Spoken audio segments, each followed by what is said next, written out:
I always thought my golden years would be just that golden. I pictured lazy Sunday mornings with grandkids running around the backyard. The smell of apple pie drifting from the oven. Laughter echoing off the walls of a house full of love and noise. My husband Frank used to say, "Maggie, our autumn will be the best season of our lives." And I believed him. We had a modest but warm home in Clearwater, Ohio, a small town where everyone knew everyone.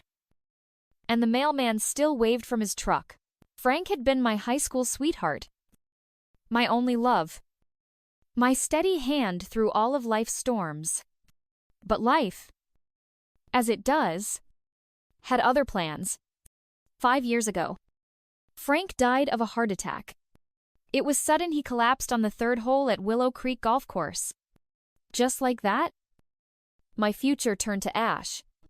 I became a widow at 67. My daughter Lauren had already moved to New Zealand years ago with her husband, and rarely called. Different time zones, she would say, as if that explained the distance. That left only Tyler, my son, my gentle, soft-spoken boy, who drove trucks, cross-country, and called me from gas stations in Nebraska or rest stops in Arkansas. He was kind like his father, and just as quiet. After Frank passed, the house grew quiet in a way that made even the ticking clock feel too loud. The porch swing stopped, swinging. The tea kettle gathered dust. I tried to fill the silence. I joined a quilting group at the community center, volunteered at the library, even tried yoga once with Nora, my next-door neighbor and lifelong friend. But nothing filled the hollow space Frank left behind. Then came Rachel. Tyler met her at a dental conference in Indianapolis. She was smart, elegant, with that polished look of someone who always knew exactly what she was doing. She worked as an administrator at a dental clinic and carried herself like she ran the whole town. They married in a modest church on the edge of town. And for a while, I let myself believe that maybe, just maybe, my family would rebuild. Maybe there would still be Sunday dinners and apple pie and birthday parties with sticky fingers and messy wrapping paper. But sometimes, life doesn't break you all at once. It chips away slowly, quietly, until you realize one day that you're standing in the middle of your own home and you don't feel like you belong anymore. I didn't know it then. But that was the beginning. The beginning of the unraveling. The beginning of the silence growing louder. The beginning of giving everything I had, and watching myself disappear in the process. It started with a kitchen table conversation. Tyler came home on one of his rare weekends off, still wearing his faded company hoodie and smelling faintly of diesel fuel. He sat at the table, drumming his fingers against a chipped coffee mug filled with cold tea, avoiding eye contact the way he always did when he had something to say but didn't know how to say it. "Mom," he started, his voice low. "Rachel and I found a house." My heart lifted just a little. I'd always dreamed of him settling down somewhere close. Somewhere he could grow roots. Maybe even raise a family. It's in West Grove. 2 bedrooms. A fenced yard. Close to a park. Rachel's already talking about planting lavender and having a porch swing. He didn't ask, not outright. That wasn't Tyler's way. He just let the words linger, waiting for me to fill the silence. Like I always had. I already knew where this was going. Frank had left me a life insurance policy, not a fortune, but enough to live comfortably. I'd never dipped into it for anything frivolous. That money was my cushion, my safety net. "How much do you need?" I asked. He finally looked at me. "About $80. Oh, 0 for the down payment."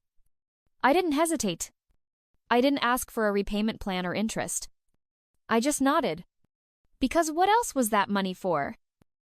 If not to help my only son have the life I dreamed he'd have. A week later, We sat in the office of a mortgage lender. Rachel wore a blazer and heels, like she was heading to a board meeting, and her smile was tight, polite, professional. "It's a loan," she said crisply on the drive there. "We'll pay you back." Margaret. Every cent. Tyler just stared at the road. The house was lovely, simple, clean, with white shutters and a little red maple in the yard. It wasn't extravagant, but it felt like possibility. I watched Tyler hold the keys in his hand like they were made of gold. In the months that followed, I brought over pies, curtains, a set of bath towels. Rachel sent me thank you texts. Short and impersonal. "Appreciate it, thanks again," and still. I hoped that this house would be the foundation of something better. I hoped they'd invite me over for Sunday brunches. Or maybe ask me to babysit a future grandchild. I hoped that $80. Zero was the price I had to pay to be part of their new life. But hope can be a dangerous thing when it turns into silence. And silence was creeping in again. Calls grew fewer. Rachel's smiles grew thinner. Tyler stopped coming by altogether. And I started to wonder if I had given them a house and accidentally paid for my own exile. The first missed payment wasn't announced. It whispered. I was on the phone with my credit union, asking about my own retirement savings, when the voice on the line said casually, "By the way, Mrs. Doyle, your co-signed mortgage account with Tyler Doyle is 2 months past due. Would you like to schedule a payment?" My heart dropped. 2 months I didn't call Tyler. I didn't ask questions. I didn't confront. Instead, I logged onto the mortgage company's website, found the balance, and set up an automatic monthly transfer from my own account. Lambe. Every month. Quietly. Almost half my pension. Just like that. I became an invisible lifeline. No one knew. Not Tyler. Not Rachel. Not even Nora. My best friend since high school. Especially not Rachel. I could already hear her voice so polished. So proud, insisting again that it was a loan. Not a gift. And I believed her. I wanted to believe her. At first, things were still warm. Still familiar. Rachel would call once a month with an update on the house. New backsplash in the kitchen. A gas grill for the backyard. Tyler would invite me over for burgers. And I'd bring potato salad and lemonade. But over time, the calls became texts. The texts became silence. When I visited, Rachel always had a migraine. Or a meeting. Or an errand. Tyler would shrug. Apologetics. Tired. She's working hard. He'd say. I nodded. I always nodded. Then one day, Nora and I sat on my back porch, drinking lemonade, watching the squirrels tear into my overgrown flower beds. I'd been putting off hiring a gardener for months. The roof still leaked when it rained. The deck was splintered. You're still paying for their house, aren't you? Nora asked out of nowhere. I didn't answer. She gave me that look, the one that could pierce through any excuse. How much it doesn't matter. I said, it matters. She snapped. You're patching their dream house while your own is falling apart. She wasn't wrong. But saying it aloud made it too real. I'm just helping. I whispered. Temporarily. She slammed her glass down so hard the ice jumped. 4 years isn't temporary. Madji. It's being used. The truth stung. But I wasn't ready to let it in. Because deep down, I wasn't just paying for a house. I was paying for a connection. Every automatic payment was a rope tying me to Tyler, proof that I still mattered in his life. even if only as a silent benefactor. Even if he never asked how I was. Even if Rachel never called me mom. Even if no one ever said thank you. I had turned myself into a ghost with a credit card. And, somehow, I convinced myself that was love. The invitation came from the wrong person. I was carrying 2 bags of groceries, soup cans, apples, a carton of eggs, when Willow Vance, my neighbor 3 doors down, waved from the sidewalk. Margaret, she called. Hurrying up the driveway. Are you excited for the party? I blinked. What party? Your son's housewarming, she said, smiling. Saturday night. 6 o'clock.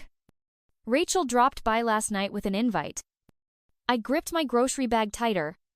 Oh, I said, my throat tightening. Of course. I must missed mine. Willow tilted her head, her smile faltering.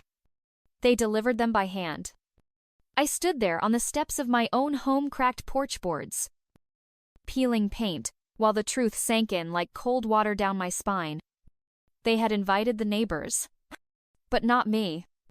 The woman paying their mortgage hadn't made the guest list. I'm sure it was a mistake. I lied, my voice thin. Mail's been unreliable lately. Willow hesitated. You should come anyway.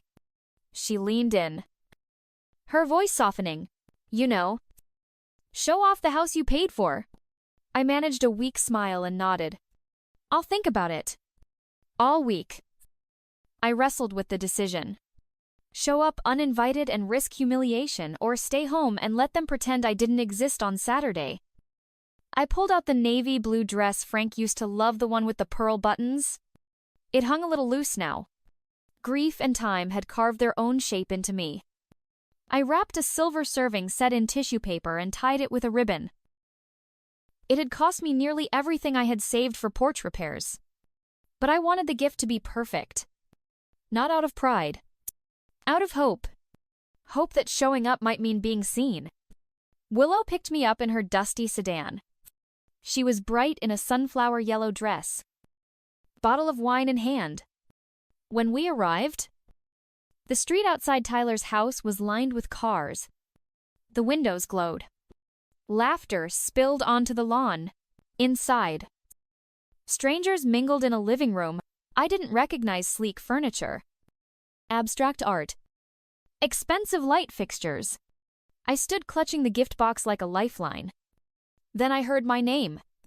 Mom Tyler stood across the room, drink in hand, pale with surprise. I smiled. Hello, sweetheart. I came to celebrate. He looked around nervously. You should have called. Why? I asked. To get permission to visit my own son, he took my arm. Let's talk in the kitchen. That's where Rachel found us, radiant, in a fitted black dress, glass of champagne in hand. Her smile froze when she saw me. What are you doing here? She asked. I held out the gift. For your home? Her eyes narrowed. You weren't invited. And there it was, said out loud. Not a mistake. Not lost in the mail. Deliberate. Calculated. I had never felt smaller. But I stood tall, because even when the world tells you you're not welcome, you still get to decide if you'll walk away in shame or walk out in dignity. Margaret. You really should go, Rachel said, her voice smooth but cutting. This evening was meant for close friends. I held her gaze. I'm your husband's mother. I thought that counted for something. A pause. A smile that didn't reach her eyes. Of course it does. But this isn't the place. She turned to walk away. The silver box still clutched between her fingers, like it was something she'd rather throw out. I should have left right then. But something in me snapped. Rachel. I called, my voice clear and calm. Do you know who's been paying your mortgage for the past 4 years? She stopped, slowly turned. What are you talking about? I've been making the payments. I said, every month. Lambe. Directly from my pension. Her expression flickered for a second shock. Then something colder. That's not possible. Tyler and I ask your bank. I interrupted. Ask your husband. From across the room. I saw Tyler inching his way toward us. His face pale. Panicked. What is going on? He asked. Tell her. Tyler. I said quietly. Tell your wife the truth. His mouth opened. Closed. Opened again. You knew Rachel turned to him. He hesitated. That alone was enough. You knew she was paying for this house. For our furniture. Our vacations. Everything, Rachel. Tyler's voice broke. And then she lost it. In front of everyone, she hissed. You let her do this in front of all our friends. Now people were turning. Wine glasses pausing midair. Quiet conversations falling still. She wasn't invited. Rachel snapped. Her voice rising. And she shows up like she owns the place I helped you buy it? I said, silence. And then Rachel, still clinging to composure, gave one final jab. You don't belong here. Margaret, please leave. I turned to Tyler. My son. My baby boy. Now a man who couldn't meet my eyes. Tyler, I said softly. He didn't speak. Just looked away. And that was it. Something in me broke. Not loud. Not dramatic. Just final. I nodded. All right. And I walked out. No one stopped me. Willow was waiting by the car. Bottle of wine still unopened in her hand. She looked at my face and didn't ask a single question. Just opened the door and said, let's go. The drive home was silent. Not awkward. Just sacred. When I stepped inside my house, I didn't cry. Not yet. I took off my shoes, folded my dress over the chair, and sat at the kitchen table with my hands folded neatly in my lap. The silence wasn't quiet anymore. It was roaring. I had just been erased from a house I helped build, a family I sacrificed for, and that's when I knew this wasn't love. It was a transaction. And I was done paying. That night, I didn't sleep. I sat in the dark with a blanket wrapped around my shoulders and a cup of cold tea untouched on the table. The silverware set I had gifted Rachel was probably already tucked away in some cabinet or thrown out altogether. I thought about Frank. What he'd say. How he'd react. And then I thought about Tyler. How did we get here? When did I become someone who had to knock on the door of her own son's life and still not be let in the next morning? The sun rose like any other, but something inside me had shifted. A quiet resolve settled over me like a second skin. I reached for the phone, dialed the bank, and waited. Yes. Mrs. Doyle. The voice chirped on the other end. We see an automatic transfer of $1. 200, scheduled for the 15th. Would you like to update that I took a breath? Cancel it. Effective immediately. A pause. Would you like to confirm by text? Go ahead. When the confirmation came through, I stared at the screen for a long moment. It was done. 4 years of silent payments. Ended with one click. The next message came, a few minutes later, this one from Tyler. Mom. I'm sorry about last night. Rachel was under stress. Let's talk soon. I didn't reply. Not because I was angry. I wasn't not anymore. I was tired. Tired of pretending this was normal. That being excluded, humiliated, and used was something a mother just had to endure for the sake of family. That afternoon, I pulled out my notebook and made a list titled Things I've Put Off. Fix the porch. Hire a gardener. Replace those awful curtains in the guest room. Buy the good perfume I always said was too expensive. I smiled. For the first time in years, I wasn't budgeting around someone else's mortgage. I called Nora and asked if she wanted to go shoe shopping. She screamed like a teenager and said she'd be at my place in 15 minutes. As we strolled through the outlet mall, she kept glancing at me. "You're glowing," she said. I canceled the payments. I told her. Nora stopped in her tracks. Would I stopped paying for their house? She grinned. It's about damn time. That night, I lit a candle, poured a glass of wine, and sat on my freshly cleaned porch. The air smelled like lilacs. Somewhere in the distance, a dog barked. The world hadn't changed, but I had. For 4 years, I'd paid to be invisible. Now, I was ready to be seen, even if only by myself. 3 days later, the doorbell rang. I was repotting my geraniums. Dirt under my fingernails and sun on my back. When I opened the door, Tyler stood there. His eyes were red-rimmed.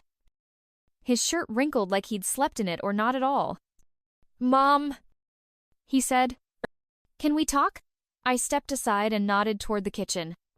He walked in like a man visiting his childhood home for the first time in years. Which, in many ways, he was. We sat across from each other at the same table where I'd once packed his school lunches and helped him with math homework. He didn't touch the cup of tea I offered. "Rachel's filing for divorce," he said. I said nothing. She says she can't live with the humiliation. That I hid the truth? That I lied. That I let you control our lives. My heart ached for him. Not her. She said I should have convinced you to keep paying. I folded my hands. "And what do you think?" He hesitated. "I think she was using you. And I let her." His voice cracked. "I'm so sorry." "Mom." I looked at my son. Really looked at him. For the first time in a long time, I saw the boy he used to be and the man he still could become. "I know," I said softly. "But sorry isn't enough anymore." He nodded. "I get it. I don't know what to do. I can't afford the house without you. We're behind. The bank's calling. Then sell it," I said. His face contorted. "But Rachel loves that house. Rachel doesn't live there anymore." "I know. It's just..." He looked down at his hands. "I feel like such a failure." "You're not a failure," I said. "You're just finally standing on your own feet. That's messy. That's hard, but it's real." I looked up, eyes shining. "Are you sure you won't help?" Just for a little while I shook my head. "No. Tyler, I won't." He closed his eyes. "She said you did all this out of revenge? That you embarrassed her on purpose?" I sighed. It wasn't revenge. It was self-respect. Silence. Then he said, "I think I forgot who I was. Mom." Somewhere along the way, I stopped making decisions and just followed. "I know," I whispered. "I watched it happen." "What do I do now?" he asked. "Start over." I said, "Smaller place. Simpler life. One you can actually afford. One that's yours." He nodded. Slowly. Then, for the first time in years, he reached across the table and took my hand. "I miss you," he said. "I've missed you too," I replied. We sat there like that, hands clasped. Wounds raw, but healing. It wasn't a perfect moment, but it was honest. And for the first time in a long time, that was enough. The idea came to me quietly, like most important decisions do. I was folding laundry one morning, the sunlight slanting across the living room floor, when I thought I don't have to stay here anymore. That house on Maplewood Drive had been home for over 40 years. Frank and I raised our kids there. We hosted Christmases, Thanksgivings, backyard barbecues. But lately, it had started to feel more like a museum than a home, a shrine to a version of life that didn't exist anymore. The roof still leaked. The porch sagged. And no one came through the front door except Nora and the mailman. So I picked up the phone and called my sister. "Cynthia," I said, "is that spare bedroom of yours still available?" There was a pause. And then an explosion of joy. "Are you serious? Maggie, you're coming to Vermont." "I think I am. You'll love it here. The lake's beautiful. The people are slow and kind. And I could use the company. You wouldn't have to lift a finger. I'll pay rent." I said automatically, "You'll pay nothing." She snapped. Then softened. "You'll just be my sister again." And just like that, the decision was made. I called a realtor. The house went up for sale. I gave away boxes of books to the local library. Packed only what I truly needed. A few photo albums. My teaching certificates. Frank's fishing hat. A single teacup with a crack down the side. Nora was heartbroken. "You can't leave Ohio," she said, trying to blink back tears. "You're Ohio. I'm tired of being a ghost in my own life." I told her, "I need a place where I can feel new again." And she understood. Because true friends always do. I didn't tell Tyler until the paperwork was signed. He came by that afternoon, eyes full of something close to fear. "You're really selling the house?" he asked. I nodded. "I am. But where will you go to Vermont?" "With Cynthia." He looked around the living room at the worn armchair. The faded curtains. The clock that hadn't ticked properly in months.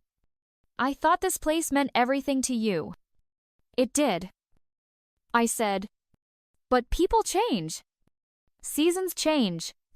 And sometimes, staying put hurts more than moving on." We didn't hug.